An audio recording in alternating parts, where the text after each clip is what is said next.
이거 뭔가 이상한데? 우리의 미래가 어두운 것 같은데 잘 안 팔리고 적자 보고 덤핑 수출을 해. 한번 계산해 보자. 우리가 지금 정말 수출해서 돈을 버는 거예요? 벌기는? 중국이 지금 수출로 돈을 못 벌고 있어. 근데 돈도 못 벌고 욕이나 계속 퍼먹고 이제 더 이상은 안 되겠구나.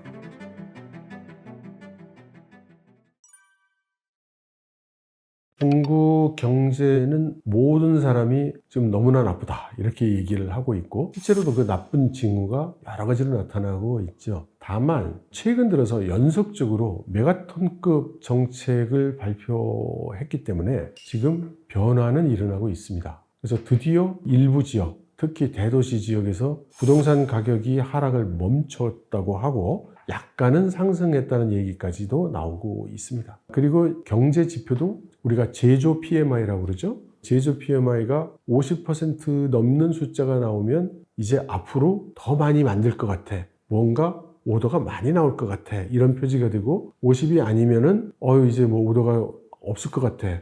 그래서 우리 공장에서도 물건을 줄여서 만들어야 될 것 같아. 라는 건데, 이것이 지난 6, 7개월 동안 계속 50이 안 되다가 이번에 드디어 10월 달에 50을 넘겼습니다. 그래서 중국이 너무너무 기뻐하고 있죠. 그래서 그동안 문제가 컸던 부동산이 하락을 멈춰가는 시그널이 보이고, 그동안 소비가 일어나지 않아서 아무도 물건을 제대로 팔지 못해서 고통스러웠는데 이게 좀 오더가 좀 회복이 되는 거 아니냐, 이런 시그널이 나와서 모두들 희망찬 그런 눈으로 지금 쳐다보고 있는 중입니다. 기분은 좋아지고 있습니다. 그러니까 지금 나온 이야기들을 보면 일단 앞으로 몇 년 동안 10조 위안을 풀어서 경기 진작을 하겠다, 뭐 이런 얘기가 지금 나오고 있고, 그 다음 6조 위안을 5년간 풀어서 지방정부의 재원을 돕고 경기 진작을 돕겠다라는 얘기는, 이거는 거의 확정치로 지금 얘기가 나온 거고, 그거 외에도 이자율을 줄여서 은행들이 지준율, 그러니까 은행에 남겨둬야 하는 돈의 규모를 줄여줘가지고 은행들이 돈을 더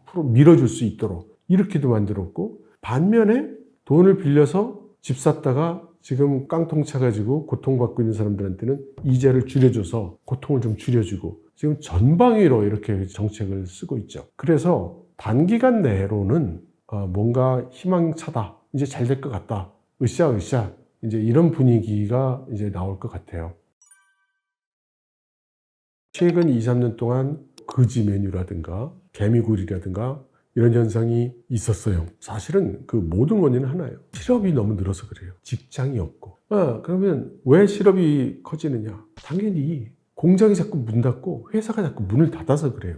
그리고 있는 회사에서 자꾸 자르고 심지어 감봉을 합니다. 공무원 조직도 사람 줄이고 감봉을 하고. 그러니까 어떻겠어요? 다들 불안하죠. 다들 불안하면 돈을 함부로 쓸 수가 없어요. 만일의 경우를 생각해서 저축을 해놔야 되지 않겠어요? 비상금을 준비를 해야 되겠죠? 그러니까 더 돈 안 쓰고. 그러니까 음식점에 사람들이 안 가. 음식점에 가도 비싼 건 안 먹어. 제일 싼 짜장면만 먹어. 그러니까 짜장면 가격 경쟁을 해야 돼요. 음식점들이. 맛있는 짜장면인데 조금 비싸. 이런 데는 안 가거든요. 전략해야 되니까. 그래서 이게 이제 계속해서 악순환의 사이클을 도는 거죠. 그것이 이제 지난 몇 년 동안 계속되어 왔던 겁니다. 그래서 심지어 중국의 어떤 지방, 조그만 지방에서 공무원을 새로 뽑겠다. 그래서 뽑힌 사람이 미국 스탠포드에서 박사를 한 사람이 거기 가서 이제 뽑혔다는, 이런 웃지 못할 이야기도 이제 나왔단 말이죠. 그러니까 이런 증상들은 모두 수년간 중국의 국민들이 얼마나 어려움을 겪었는가를 말해주는 거라고 봅니다. 중국에서 실업 문제는 국가적인 문제입니다. 중국은 지난 2, 3년간 실업률이 뉴스의 초점이었어요. 왜냐? 실업이 심하기도 하고, 또 실업이라는 게 가지는 사회적 의미가 우리하고 조금 틀려요. 중국은 다들 아시다시피 지금까지 한 자녀 정책을 해왔죠. 그러니까 한 사람의 젊은이가 대학을 졸업해서 나오면 그 뒤에는 부모님의 평생에 걸친 헌신이 있었고, 그 뒤에는 네 사람의 조부모의 헌신이 있었단 말이에요. 그런데 취업이 안 돼. 그러면 이 가정의 미래는 희망이 있을까요? 없을까요? 이거는 사회적인 문제이기도 한 거고, 국민들이 절망하게 되는 이유이기도 해요. 그래서 만일 민주주의 국가에서 이런 일이 일어난다면 그 정권은 다음 선거에 곧바로 다 망하는 겁니다. 근데 중국은 이제 공산당 전제주의 국가니까 그런 건 없죠. 그렇지만 공산당 국가라는 거는 언제나 노동자, 농민, 병사, 프롤레타리아의 관심을 가지게 돼 있죠. 그러니까 그걸 알아요. 아니까 그 뉴스가 계속 나오고 있는 거고 그걸 해결하기 위한 노력도 나름대로 하는데 안 되는 거죠. 중요한 게 이거예요. 잘 안 된 게 중국 개혁개방 이후에 처음이에요. 개혁개방 이후 중국 경제가 승승장구했잖아요. 요즘 옛날 같지가 않은 거예요. 뭐 되는 게 별로 없죠. 그러니까 사람들이 모두 이거 뭔가 이상한데 우리의 미래가 어두운 것 같은데 이렇게 가도 되는 건가? 라면서 일종의 그 사회 불안도 이제 발생을 하게 되는 겁니다. 빈부격차는 중국이 매우 심하죠. 왜 그러냐면 우리나라가 한강변의 기적이라고 불리우는 경제 발전을 했잖아요. 이것을 어떤 학자들은 압축 성장이라고 표현을 합니다. 그러니까 유럽 국가에서는 한 200년 걸려서 경제 발전해야 될 거를 우리나라는 한 50년? 70년? 요 정도에서 확 성장을 해버렸다. 그래서 압축 성장을 했다. 이런 말로 표현하기도 합니다. 우리나라가 압축 성장이라면 중국은 고굴절 더블 압축 성장을 했죠. 그리고 나라가 크잖아요. 그래서 그야말로 짧은 시간 내에 재벌이 된 사람, 부자가 된 사람 이런 사람들이 막 튀어나오고 옛날에 우리 옆집 살던 별 볼일 없는 아저씨였는데 오늘날에는 재벌이 돼 있는 상태를 많은 사람들이 보는 거죠. 그러니까 빈부 차이가 단기간 내에 현격하게 일어났다. 그래서 중국의 지니 계수라고 하죠. 이런 빈부차 계수를 봐도 우리나라보다 훨씬 심해요. 그래서 평등을 이야기하는 프롤레타리아를 위하는 공산주의 국가임에도 불구하고 경제적 불균형이 우리나라보다도 훨씬 심한 이제 그런 상태가 돼 있죠. 당연히 이제 문제가 됩니다. 그러나 여기서 한 가지 좀 주목해야 될 게 우리는 빈부격차 그러면 딱 너와 나의 격차 이렇게 생각하는 거예요. 개인 간의 격차를 생각합니다. 근데 중국의 경우 중국에서 얘기하는 그 빈부격차 내지는 공동부유는 우리하고는 조금 시각이 다른 거예요. 물론 개인 간의 소득격차라는 것이 큰 이슈입니다. 근데 거기에 또 하나 들어있는 큰 이슈가 뭐냐면 도농격차예요.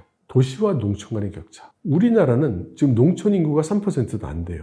그리고 농촌에 있기 싫으면 언제든지 도시로 올 수 있어요. 타이완 같은 나라는 도농격차가 별로 없어요. 그 소득격차가 크지 않거든요, 우리처럼. 그런데 중국 같은 나라는 농민과 도시민 사이를 호구라는 제도로 딱 정해져 있어요. 그러니까 농민의 아들은 농민이야. 농민의 딸도 농민일 수밖에 없어.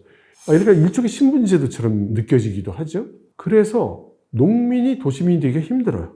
이런 상황에서 농촌과 도시 간의 경제 격차가 너무나 커졌기 때문에 이게 당연히 문제가 되는 데다가 농촌 인구가 일단 농민이라고 이렇게 호구가 되어 있는 인구가 지금 6억 명이 넘는단 말이에요. 그러면 6억 명이나 되는 농민들의 문제는 엄청난 국가의 문제겠죠. 그래서 이 도농격차, 농촌에서 사는 사람들은 너무나 구조적으로 가난하게밖에 안 되고 뭔가 돈 벌고 출세하려면 도시로 나와야 되는 이 격차를 어떻게 해서든지 해결해야 된다라는 게 이제 공동부유의 한 큰 꼭지라고 얘기할 수 있고요. 그 다음 마지막으로 하나 말씀드린다면 지역격차예요. 우리나라는 지역격차 그러면 서울과 지방에 어떻게 다 모든 게 서울에만 몰려있냐. 대기업의 90% 이상이 서울에 있고. 근데 중국 같은 경우에는 개혁 개방을 할 때 14개인가 16개 연안 개방도시로부터 시작을 했어요. 그건 무슨 얘기냐면 우리는 다 공산주의 국가인데 열 몇 개 도시에서만 시장 경제를 할 수 있게 했던 거예요. 근데 우리가 중국에 뭐 놀러 가거나 출장을 가면 대도시밖에 안 가요. 그래서 우리 눈에는 중국 경제가 우리 경제하고 큰 차이 없이 느껴지는 거예요. 근데 사실은 그렇지 않죠. 그 열 몇 개 도시만 그랬던 거예요. 고굴절, 고밀도, 압축 경제 성장을 할 때 이 열 몇 개의 연안 도시 지역이 확 성장을 했지만 다른 지역은 그렇게 성장을 못했죠. 그래서 지금 현재 어떤 결과가 일어났냐? 연안 개방도시로부터 시작이 된, 지금은 이제 다 풀었어요. 베이징이나 상하이나 이런 도시는 가보면 뭐 삐까번쩍한 빌딩이 막 이렇게 하고 있고, 그런데 거기서 중부 지역으로 탁 들어와서 카이펑이다, 우한이다, 뭐 이런 데 오면 격차가 팍 나는 거예요. 서부 지역으로 가서 무슨 칭하이다, 뭐 티벳이다, 이런 데 가면 또다시 격차가 확 나는 거예요. 그러면 누가 중부 지역, 서부 지역에 살고 싶으냐? 그럼 나는 서부 지역에서 태어났다는 것이 죄가 돼서 나는 이렇게 가난하게 살아야 되냐? 이 역시 문제가 되는 겁니다. 그래서 중국에서 얘기하는 공동부유는 개인 격차, 도농 격차, 지역 격차, 이 세 가지를 다 포함한 개념으로 이제 얘기를 하는 겁니다. 그러면 그런 문제가 심하냐? 심합니다. 그럼 그 문제가 해결이 될 거냐? 쉽지 않을 겁니다. 지켜봐야 되죠. 중국이 이렇게 압축 성장을 해온 방식, 아주 전통적인 경제 산업 방식을 열심히 노력한 결과예요. 그러니까 어떻게 노력했냐? 열심히 오래 많이 일해서 돈을 벌었죠. 예를 하나 든자면 한 나라의 산업 구조에 제일 큰 영향을 끼치는 게 보통 자동차 산업이라고 그래요. 자동차 산업이 하나 생기면 자동차 한 대에 들어가는 부품들이 너무나 많고 그걸 만들기 위한 협력업체들이 쫙 생기고 그걸 제조하는데 공장에 일하는 사람들 일자리가 쫙 생기잖아요. 우리나라에는 다행스럽게 자동차 공장이 몇 개 있죠. 중국은 대역 개방을 한 다음에 소위 민수용 자동차, 그러니까 민간 자동차라는 걸 처음에 만들 때 독일, 미국하고 합작을 해서 만들었어요. 그래서 그때 처음 만들어진 게 상하이 자동차였어요. 상하이 자동차가 독일하고 협력을 해가지고 자동차를 만들었는데 너무너무 잘 팔리는 거예요. 왜냐? 중국산 자동차는 볼품도 없고 힘도 약하고 품질도 나쁜데 이게 영화나 소설로만 보던 독일제 자동차가 상하이에서 생산이 된 거예요. 그러니까 사람들이 그걸 막 샀죠. 엄청나게 샀어요. 그래서 상하이 자동차가 막 잘 되니까 그럼 GM 너도 와. GM하고도 합작해서 만들고 야 벤츠 너 와. 뭐 이런 벤츠하고도 만들고 뭐 이런 식으로 만들었어요. 상하이에서 그걸 만드니까 협력업체도 쫙 생기고 상하이의 경제 성장이 빡 그냥 눈부시게 일어나는 거예요.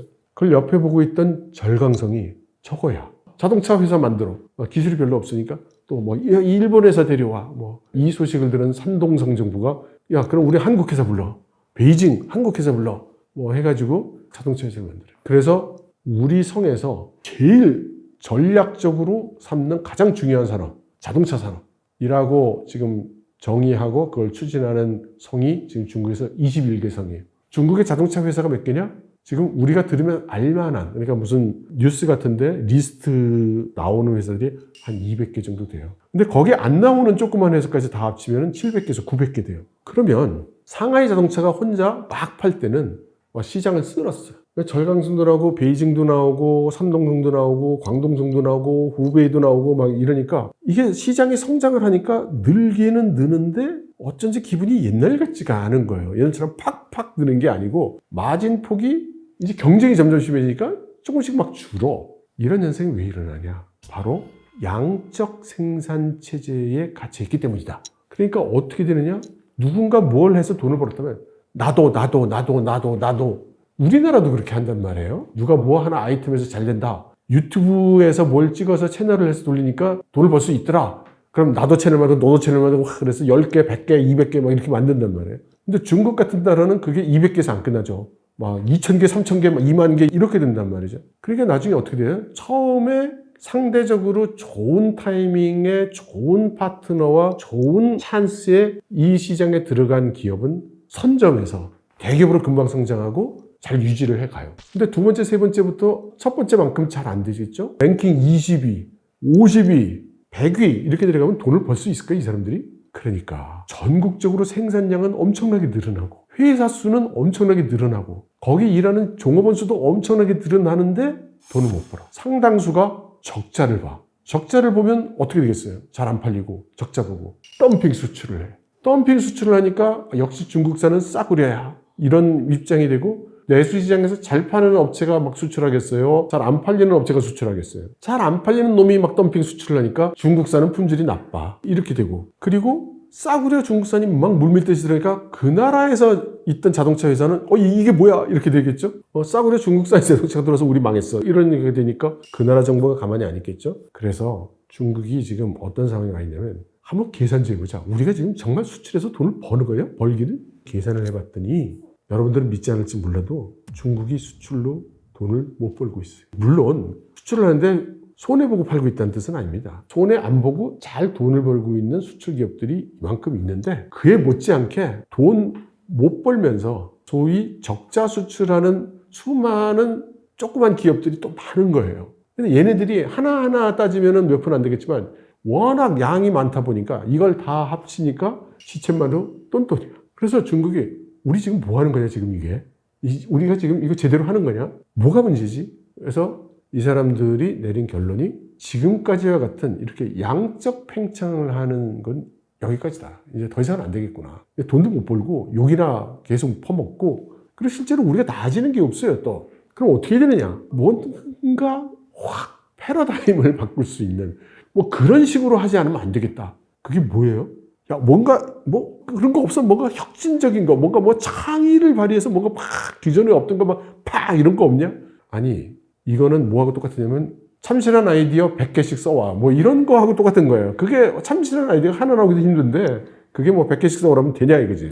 하지만 중국은 그쪽 방향으로 가기로 했어요. 그래서 그거를 이번 3중전회에서 공포를 했는데 그 키워드가 신질 생산력이라고 하는 겁니다. 이게 이제 일부 매체에서 번역이 될 때 새로운 품질 생산력이라고 번역이 되는데 약간 오해의 여지가 있어요. 그러니까 여기서 질이 품질의 질이 되면 안 될 것 같아요. 그러니까 양적, 질적 할 때의 질로 번역을 해야 될 것 같고, 그래서 저보고 번역하라면 이건 새로운 질적 생산력.